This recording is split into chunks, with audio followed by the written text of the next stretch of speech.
Mesdames et messieurs, des problèmes célestes, revenons aux problèmes terrestres et plutôt sociaux. Laissez-moi commencer cette intervention avec deux citations tirées de l'essai sur les éléments de philosophie écrit par Jean d'Alembert après la crise du projet encyclopédique des années 1757 et l'année prochaine. La première citation tirée d'un petit livre comme celui-ci commence avec ces mots. Supposons en France 20 millions d'habitants et 10 000 millions de richesses. C'est environ 500 livres par tête auxquels chaque citoyen a également droit. Dans la seconde, d'Alembert nous dit « Faites connaître au peuple d'Asie, faites connaître à chaque citoyen de l'Europe le gouvernement sous lequel il se trouvera le plus libre et le plus heureux, eu égard à ses talents, à ses mœurs, à son caractère, à sa fortune. Il n'y aura plus de patrie, chacun choisira la sienne. » Dans un présent marqué par un accroissement dramatique de l'inégalité dans la distribution des richesses, tant dans de nombreux États dits civilisés que globalement, et dans un présent caractérisé par la fermeture violente des frontières de ces États et de l'Europe prise dans son ensemble, je trouve ces énonciations faites par un des hommes de science et de lettres le plus important du XVIIIe siècle, très énigmatique. Et cela pour plusieurs raisons. La première énigme est le contraste criant entre les normes égalitaires impliquées par ces citations et les principes politiques adoptés par les pays riches de notre époque. Ce contraste semble d'ailleurs contredire un lieu commun concernant les sociétés modernes, à savoir la thèse que l'époque de d'Alembert est le berceau des sociétés modernes, ou pour redire la même chose dans une perspective inverse, que l'époque moderne a hérité les principes articulés par la pensée éclairée du XVIIIe.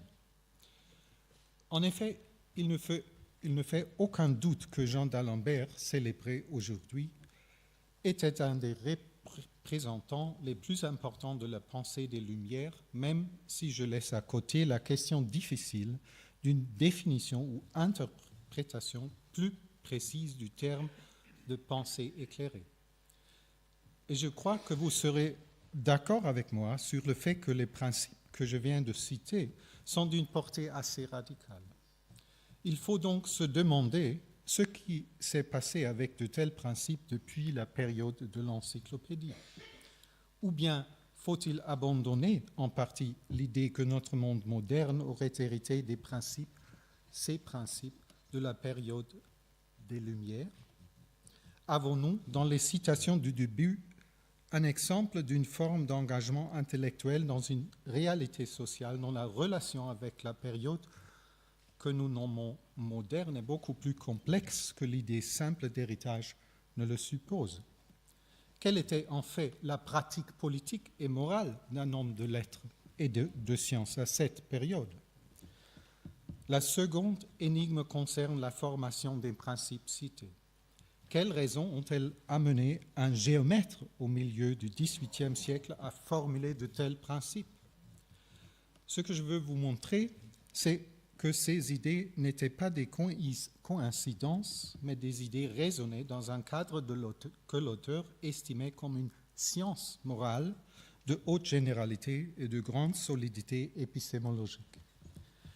Quelle épistémologie a-t-elle été en fait esquissée par d'Alembert pour sa morale égalitaire? La troisième énigme relève du contenu même de mes citations. Que signifie en termes précis le petit calcul dans la première?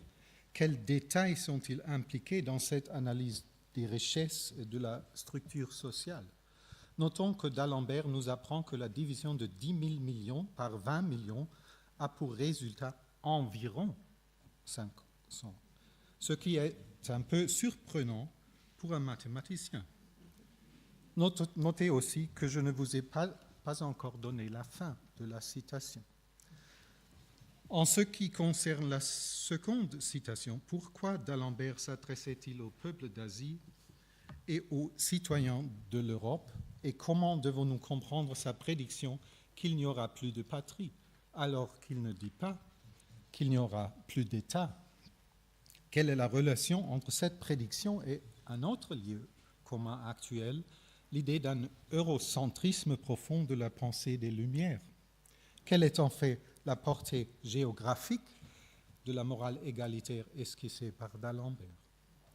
La solution à ces énigmes n'est pas simple et demande un peu de diligence. Commençons avec la troisième. Dans son essai au chapitre intitulé « Morale de l'homme », d'Alembert traite des obligations des hommes les uns vis-à-vis des autres quand on les considère en tant qu'individus vivant dans une société.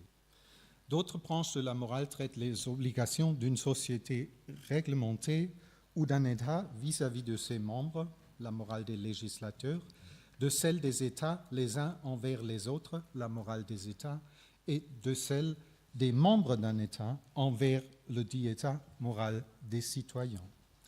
La morale de l'homme, selon d'Alembert, concerne les lois naturelles écrites et non écrites s'appliquant aux hommes vivant ensemble.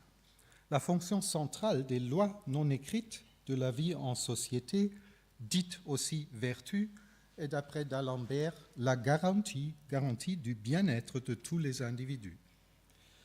Ne pas respecter ces lois serait, je cite, même un poison lent qui doit insensiblement miner la société et la dissoudre. Garantir le bien-être des membres de la société requiert plus que l'élimination de la pauvreté. Strictement parlant, le bien-être d'un individu s'étend à l'ensemble des contributions à la satisfaction de ses besoins, et d'Alembert conclut, et je cite encore, que sacrifier son bien-être aux besoins d'autrui est le grand principe de toutes les vertus sociales et le remède à toutes les passions. Pour expliquer clairement ce principe, d'Alembert s'appuie sur plusieurs considérations concernant les tâches d'un État qui vont au-delà d'un simple système d'imposition en vue de couvrir les dépenses administratives et revendiquant une redistribution réelle des richesses. À cet effet, d'Alembert, tout autant mathématicien que philosophe de la morale, a instauré deux moyens quantitatifs pour mesurer la richesse matérielle et les besoins de l'individu, le nécessaire absolu et le nécessaire relatif. Par définition, la mesure du nécessaire absolu doit garantir la survie en bonne santé d'un individu. Cette mesure n'est pas par conséquence parfaitement égale pour tous les individus, mais dépend, entre autres, de l'âge, du statut familial, de la santé et de l'éducation. En revanche, la mesure du nécessaire relatif doit garantir une vie, et je cite, en fonction de l'état d'un individu et de sa situation, c'est-à-dire sa vie professionnelle. Le meilleur moyen, par ailleurs, pour déterminer la mesure du nécessaire relatif pour une profession donnée est, selon d'Alembert, l'opinion publique. Cela veut dire notamment que tout revenu professionnel a besoin d'une légitimation publique. Or, la règle principale pour la distribution des richesses dans la société était simplement que chaque individu recevait le nécessaire relatif en fonction de sa situation si, et c'était essentiel, si les richesses sociales totales permettaient de satisfaire cette règle. Si ce n'était pas le cas, au moins le nécessaire absolu devait être accordé. D'Alembert était convaincu qu'à son époque, de nombreux individus ne recevaient pas le nécessaire absolu. Il y avait là une obligation morale pour la partie de la société possédant plus que le nécessaire absolu de partager une partie de ce surplus. je cite, « Une loi antérieure à toute considération sur le nécessaire relatif, c'est que dans les États où plusieurs citoyens manquent du nécessaire absolu, et ces États sont malheureusement, par malheur, le plus grand nombre, tous ceux qui ont plus que ce nécessaire doivent à l'État au moins une partie de ce qu'ils possèdent au-delà. » Ma première citation est en fait le début d'une longue note de bas de page illustrant cette loi. Dans celle-ci, d'Alembert présente un calcul détaillé afin de savoir combien l'État devrait retirer aux plus riches pour venir à l'aide aux plus pauvres. Par conséquent, le droit général à des richesses égales est transformé là en une procédure permettant une redistribution des richesses inégales afin que le nécessaire absolu soit accordé à tous. Par ailleurs, la note de d'Alembert montre clairement que ceci n'était que le premier pas vers une distribution juste des richesses et que des lois analogues étaient nécessaires pour réglementer le nécessaire relatif. Ce que d'Alembert propose ainsi est un modèle de distribution sociale des richesses avec un revenu minimum garanti dépendant des besoins des individus, compris comme une loi naturelle non écrite et conçue comme un premier pas vers une redistribution de plus grande portée des richesses. Chaque revenu allant au-delà du nécessaire relatif était considéré comme du luxe. Le luxe est au nécessaire relatif ce que celui-ci est au nécessaire absolu. Les lois morales sur le luxe doivent donc être encore plus rigoureuses que les lois sur le nécessaire relatif. On peut les réduire à ce principe sévère mais vrai que le luxe est un crime contre l'humanité toutes les fois qu'un seul membre de la société souffre et qu'on ne l'ignore pas. Le luxe est le fléau de toute république et l'instrument du despotisme des tyrans. En ce qui concerne la question de l'égalité morale, comme je viens de la décrire, d'Alembert était un peu plus explicite que les autres encyclopédistes, même si plusieurs d'entre eux partageaient la même inclination en faveur d'une redistribution des richesses. La facilité mathématique avec laquelle ces considérations étaient affirmées est dans une certaine mesure décevante. Il y aurait des problèmes évidents si les lois morales d'Alembert devenaient des règles réelles pour les institutions sociales. Le problème essentiel est la quantification même des richesses. Les richesses considérées par d'Alembert ne sont pas seulement leurs revenus et les fortunes, elles incluent d'autres possessions telles que les terres et d'autres immobiliers et toutes sortes d'autres biens et en fait ce qui se rapporte aux besoins des individus, que ce soit matériel ou immatériel. En d'autres mots, la notion d'égalité de d'Alembert s'appuie sur une abstraction. Il y avait pleinement conscience de ce point important et difficile. Il est important de noter que c'est pour cette raison, je crois, qu'il distinguait l'égalité morale des individus de leur égalité métaphysique. Tandis que cette dernière, l'égalité concrète à tous égards, resterait toujours une chimère et serait en fait plus préjudiciable qu'utile dans le domaine social, la première nécessiterait de baser l'application des lois d'égalité sur une procédure où les caractéristiques essentielles de la richesse seraient abstraites de la diversité concrète des biens possédés par les individus. De toute évidence, une telle procédure requérait des spécialistes, un savoir et une structure administrative complexe afin de servir efficacement un État bien gouverné. On cherchera en vain des détails sur ce point dans l'essai de d'Alembert. En revanche, celui-ci était très clair sur le fait qu'il était nécessaire de transformer la morale en une science, et je vais y revenir dans une minute.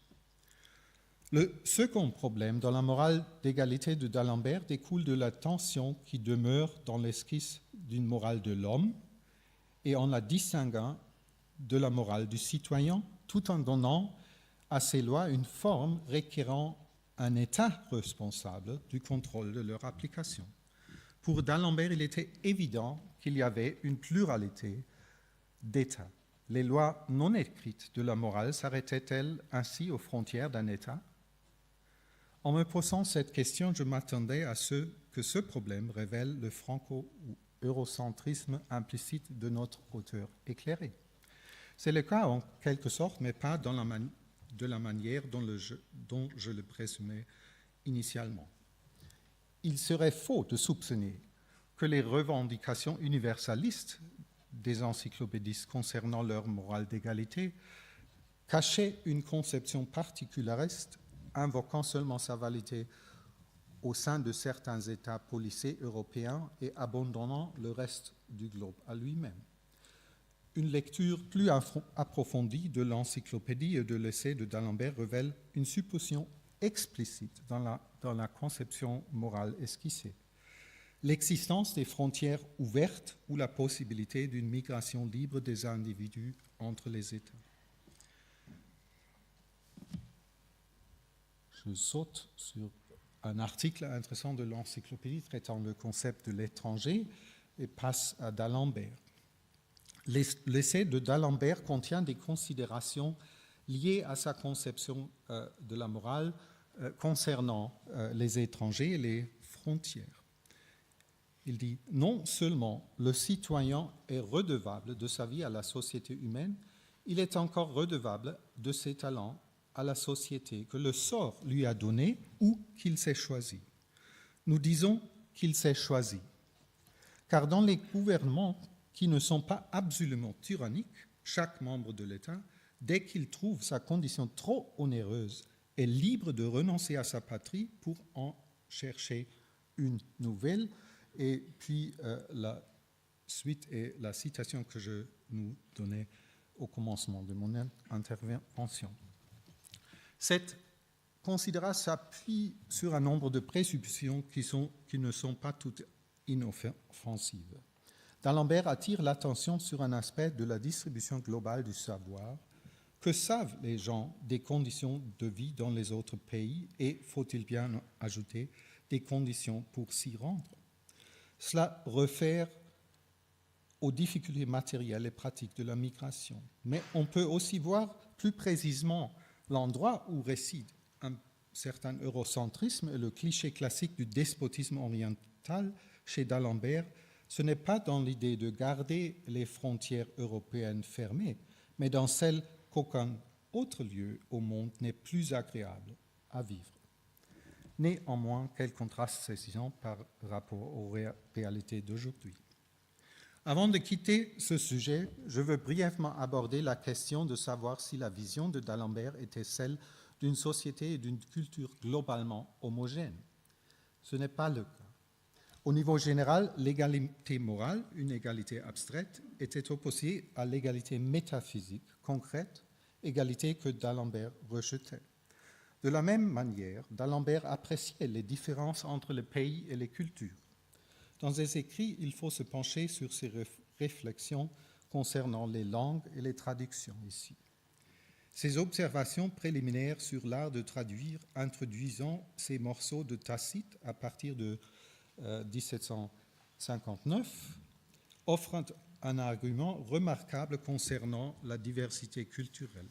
Dans la vision de d'Alembert, les caractéristiques des langues diffèrent dans leur capacité et leurs moyens à exprimer des idées, ce qui conduit à une diversité d'une grande valeur. Dans ce contexte, il pose la question de savoir quel devrait être le juste milieu entre la traduction libre et la traduction littéraire. Il y avait deux possibilités d'échouer en imposant trop fortement les contraintes de l'expression de sa propre langue. Un traducteur passerait à côté de l'originalité, de la perspective différente de sa propre langue,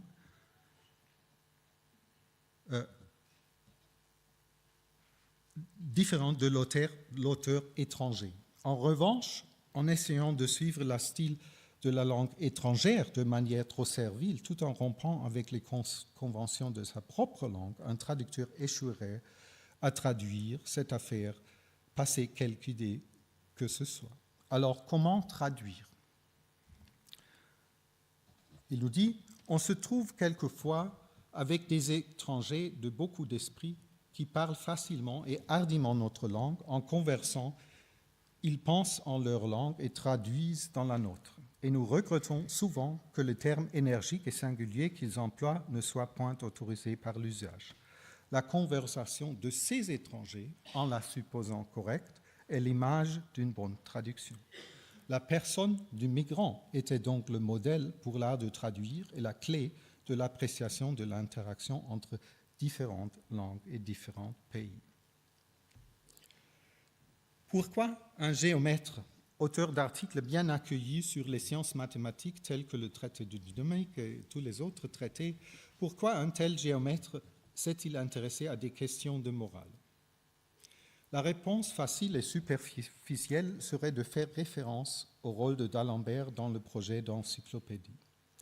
En étant l'un des auteurs principaux et ayant acquis une large reconnaissance en sa qualité d'auteur de discours préliminaires, il a certainement été poussé à s'engager sur un terrain intellectuel allant au-delà de son champ d'action habituel, qui était les mathématiques.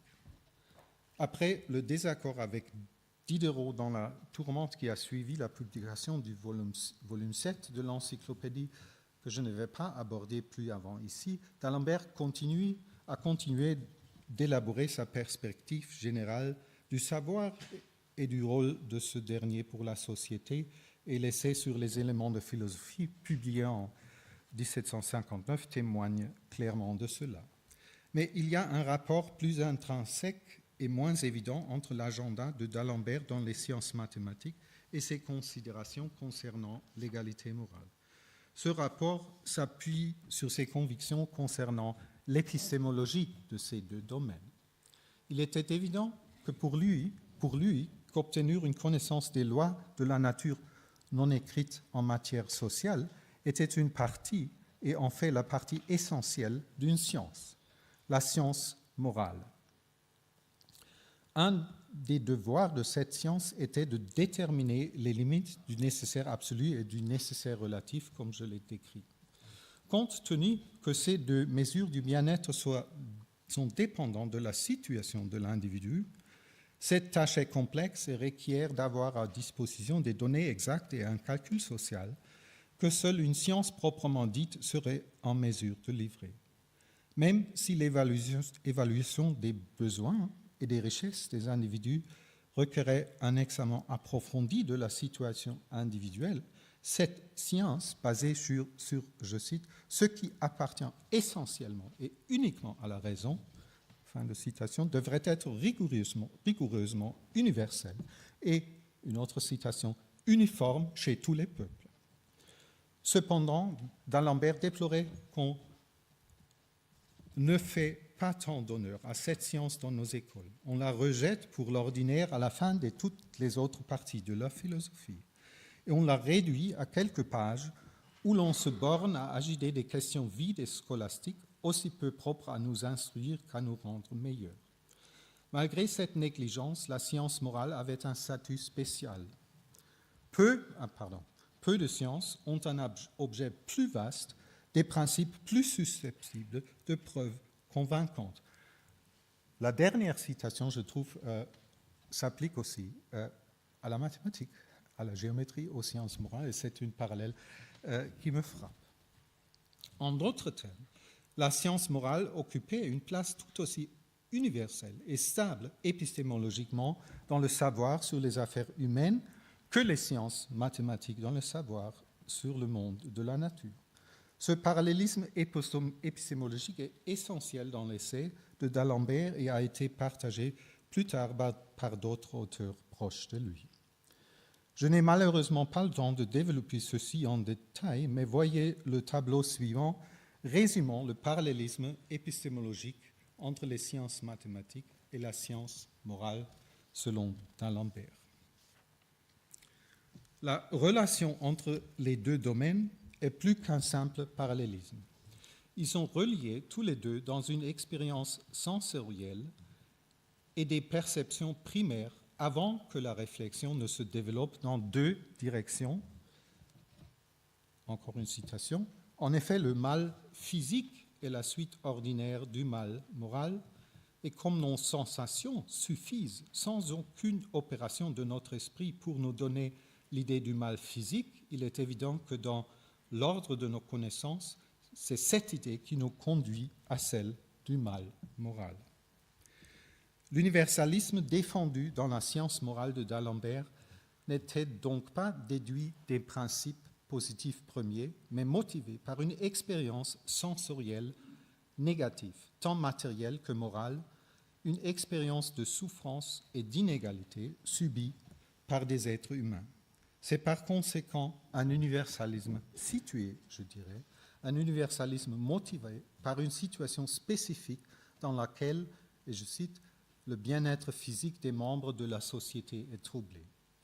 De même, l'universalité du savoir mathématique reste toujours liée aux moyens de l'abstraction, comme dans la science morale, à l'expérience sensorielle et au besoin d'améliorer notre condition matérielle. Combien de temps est-ce que j'ai? Je peux finir ici, mais je peux commencer un peu, continuer un peu. Oui, merci. Notons aussi la tension parallèle entre, d'une part, l'attention de d'Alembert pour l'affection de nos sens dans l'expérience physique et morale, et d'autre part, les problèmes impliqués par les opérations de l'abstraction mathématique et morale. Dans la dernière partie de mon intervention, laissez-moi revenir à ma première énigme. Quelle est la dimension politique de la science morale de d'Alembert et quelles sont les relations avec les voies vers la modernité? Comment d'Alembert, en sa qualité d'intellectuel, de membre de l'élite académique, s'est-il positionné dans les conflits qui étaient la conséquence inévitable des inégalités qu'il a décrits ou des changements sociaux apportés par la migration? Qu'a-t-il choisi? Qui a-t-il choisi comme allié? Qui a-t-il essayé de convaincre ou d'aider par ses arguments, par les fruits de son travail intellectuel? Au début de mon exposé, j'ai fait référence à une opinion usuelle et simple sur la relation entre la pensée des Lumières et la modernité. Comme nous l'avons vu, les idées présentées dans l'essai de d'Alembert ont un rapport compliqué avec les réalités des États-nations ultérieurs. La modernité n'a définitivement pas suivi le projet radical d'une morale d'égalité et les frontières de la majorité des États modernes restent fermées.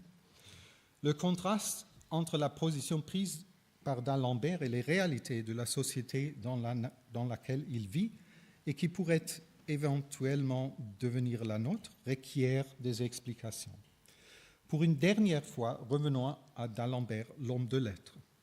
Sa propre carrière a été marquée, nous l'avons écouté ce matin, par plusieurs manœuvres de distanciation. Il rejeta l'invitation de rejoindre Frédéric Legrand à l'Académie royale de sciences de Prusse et un épisode similaire a été décrit par Mme Badinter ce matin pour l'Académie de Saint-Pétersbourg. Il se retira du projet de l'encyclopédie quand celle-ci l'impliqua trop dans la politique officielle. Et en effet, il commenta sa propre situation intellectuelle dans un essai tranchant qui était plus critique des gens de lettres que souvent présumé, et cet essai a déjà aussi été mentionné ce matin. Cet essai publié en 1753 a souvent été cité sous le titre abrégé « Essai sur la société des gens de lettres », titre un peu trompeur. Le titre complet annonce un sujet beaucoup plus critique. Et le titre complet est « Essai sur la société des gens de lettres et des grands, sur la réputation, sur les mécènes et sur les récompenses littéraires ». Le sujet de d'Alembert n'était donc pas la société des intellectuels, mais plutôt l'alliance très problématique pour lui à son époque entre, d'une part, les savants, incluant aussi les écrivains que les scientifiques et les académiciens en tout genre, et d'autre part, les grands, par exemple les membres de la cour, les aristocrates en général ou les éditeurs très riches. En effet, l'essai contient une critique cinglante pour les intellectuels qui concluaient des ententes avec les riches et les puissants que ce soit avec les aristocrates qui espéraient capturer quelques rayons de brillance intellectuelle des scientifiques et écrivains auxquels ils accordaient leur patronage, ou avec les éditeurs qui gagnaient des fortunes grâce au travail intellectuel des savants. Que peut-on dire donc au sujet de l'implication personnelle de d'Alembert avec les grands de cette époque? Un lieu évident pour trouver une réponse à cette question est la correspondance de d'Alembert avec le roi de Prusse, Frédéric le Grand. Cela témoigne de la sincérité de d'Alembert, l'intellectuel, de savoir qu'il a évoqué le sujet que je viens de décrire, la morale égalitaire, dans sa correspondance avec le roi de Prusse. Mais encore, je n'ai malheureusement pas de temps de vous donner toute l'histoire, toute la narration ici, et je passe à une citation finale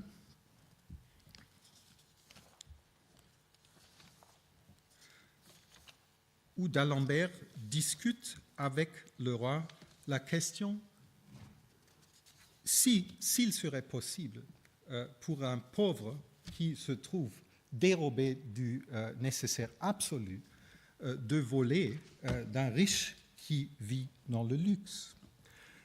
C'est un échange assez compliqué et il a pris quelques lettres, quelques échanges d'arguments de d'Alembert avec le roi, de le pousser de même apprécier le problème, de accepter que ce problème n'est pas un problème fictif, mais peut-être un problème réel pour une partie de la société. Enfin, dans la dernière partie de l'échange, d'Alembert écrit au roi: « Je crois donc, avec votre majesté, que dans le cas de nécessité absolue que j'ai supposé, le vol est permis parce que le roi l'avait accordé à d'Alembert, que dans cette situation qu'il pensait fictive, c'est quand même permis. Il ne s'agit plus que de savoir si ce cas de nécessité absolue est purement métaphysique, comme votre majesté parole le pensait. Je ne voudrais pas dire que non, mais je doute.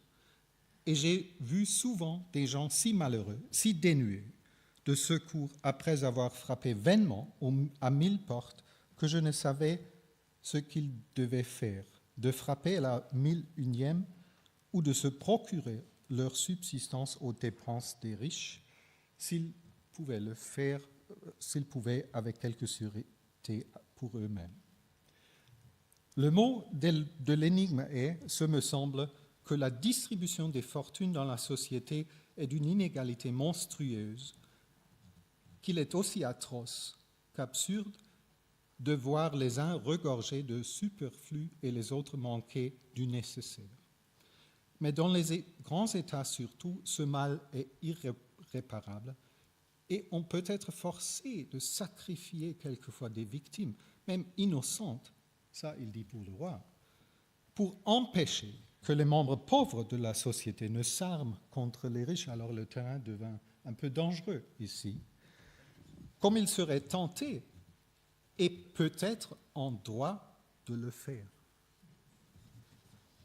Poussé dans ces derniers retranchements, le roi décida, dans sa lettre suivante, d'abandonner le sujet pour de bon en faveur d'autres thèmes. Que faut-il faire d'une telle correspondance entre un géomètre intéressé par la science morale et le roi d'un État européen? Cet échange est assurément exceptionnel dans le sens où d'Alembert s'y est exprimé de manière très franche sur un sujet pertinent au niveau politique, l'inégalité sociale, qui a en même temps occupé son esprit d'un point de vue de scientifique. Et exceptionnel, il faut ajouter, par la volonté de Frédéric de discuter avec lui de telles questions, du moins jusqu'à un certain point. En fin de compte, l'échange a échoué et il semble assez évident que Frédéric n'a jamais compris que d'Alembert utilisait certaines de ces notions comme sujet épistémique pour une science propre qui restait à mettre au point. Il n'a pas non plus, en dernière instance, compris la dimension politique que d'Alembert espérait faire passer. Nous nous retrouvons donc avec une autre tension dans les écrits de d'Alembert. D'une part, il propose des principes pour améliorer l'état, élaboration d'une science morale qui requérait probablement toute une armée d'experts. D'autre part, en sa qualité d'intellectuel, il plaide pour garder une certaine distance avec les structures du pouvoir et les richesses. Une des notions du sociologue du savoir, Karl Mannheim, semble être ici particulièrement appropriée. Dans un de ses articles, Mannheim a caractérisé le savoir de la période des Lumières comme une Oppositionswissenschaft, science d'opposition. Du moins, dans le contexte de l'Ancien Régime, on peut dire en effet que la science de d'Alembert se trouvait clairement dans sa partie morale, dans l'opposition. Tout en gardant un style de discours poli, il soulignait ses intentions d'améliorer la condition de ceux à qui il manquait le nécessaire pour bien vivre et plus précisément d'attaquer le crime du luxe de ceux qui détenaient plus que ce nécessaire. Ce que advint du tissu de ces idées lors de la Révolution française dans l'État-nation moderne n'est pas clair. Tant l'option radicale républicaine des Jacobins que l'option plus modérée des défenseurs de l'État napoléonien et peut-être aussi une troisième option basée sur une sorte de science publique du bien-être social semble être compatible au moins en partie avec la conception de d'Alembert d'une science morale. En effet, il existe de nombreux indices démontrant que d'Alembert n'avait pas en tête une bureaucratie étatique d'experts en égalité morale, mais qu'il visualisait plutôt une science de la morale dont le public éclairé devait prendre soin dans son ensemble. Parmi ces indices, il n'y a pas seulement l'idée déjà citée que la règle la plus sûre pour déterminer le nécessaire relatif, ce que nous sont accordés dans un État bien gouverné, est l'opinion publique, mais aussi plusieurs allusions. Je pense que vous devez conclure. Oui, c'est la dernière sentence. Que l'évaluation de la portion de richesse sociale qui doit être redistribuée par la partie la plus riche à la partie la plus pauvre de la société et, je cite une dernière fois, est un calcul que chaque citoyen est obligé de faire. Merci.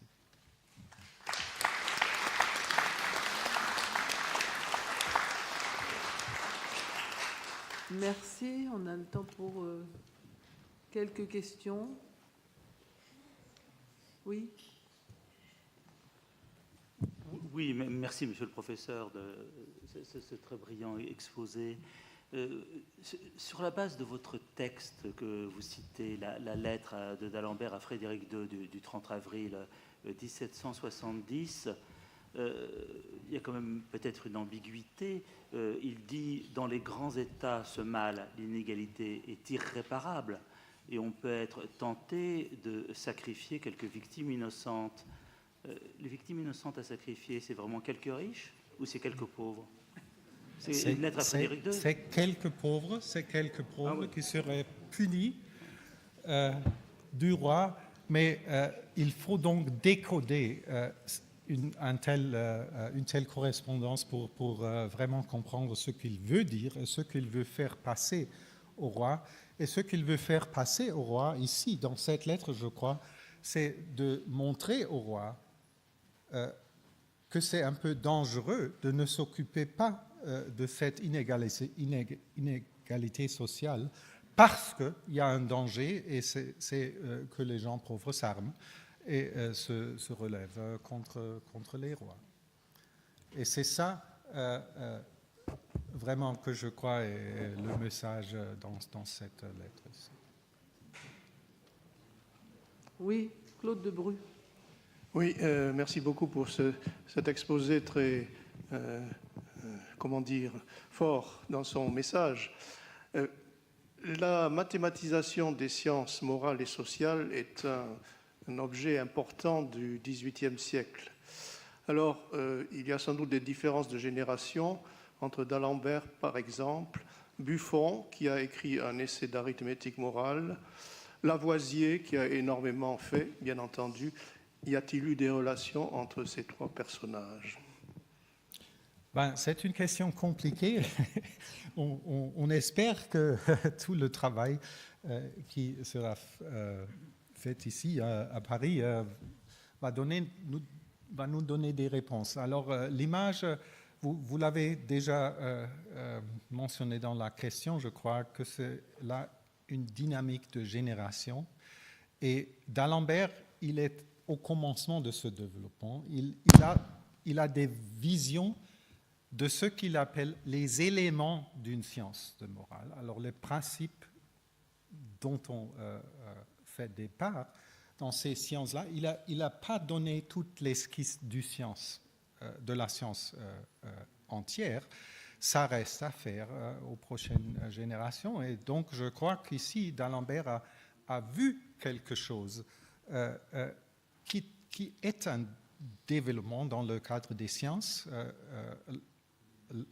Alors, la génération d'une science morale et politique qu'on a vu plusieurs décades plus tard et dont il voulait donner les éléments au moins. Et alors, le contenu normatif de ces éléments est, pour moi, comme historien, c'est très intéressant parce que le contenu normatif de ces éléments donnés par d'Alembert n'est pas tout à fait le même qu'on retrouve plus tard dans les acteurs des sciences politiques et morales du 19e ou même de la fin du 18e.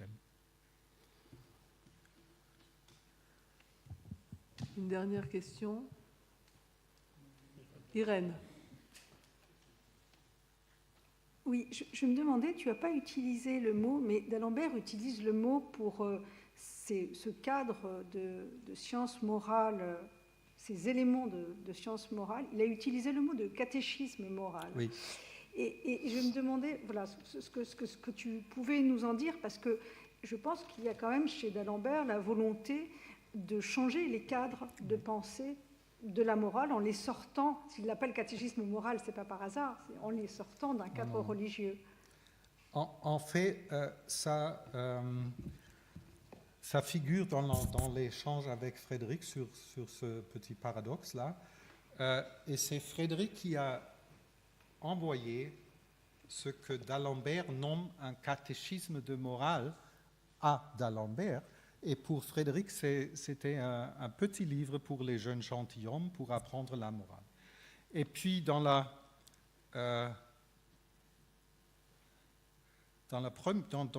une des lettres, les premières, d'Alembert écrivait que ce petit paradoxe que dans un État mal gouverné, les pauvres ont le droit de prendre ce dont ils ont besoin, il n'a pas pu résoudre ce petit problème, donc il n'a pas donné son catéchisme de morale. Alors il dit, moi je n'ai jamais donné mon catéchisme de morale, mais je voudrais. Et un catéchisme de morale, pour lui, c'était, je crois, un livre très très petit, très simple, avec des principes et des règles morales pour tout le monde, à peu près. Pour être utilisé dans les écoles et tout ça. Alors, il y avait une vision qu'il devrait avoir, un petit traité éducatrice de ces principes moraux.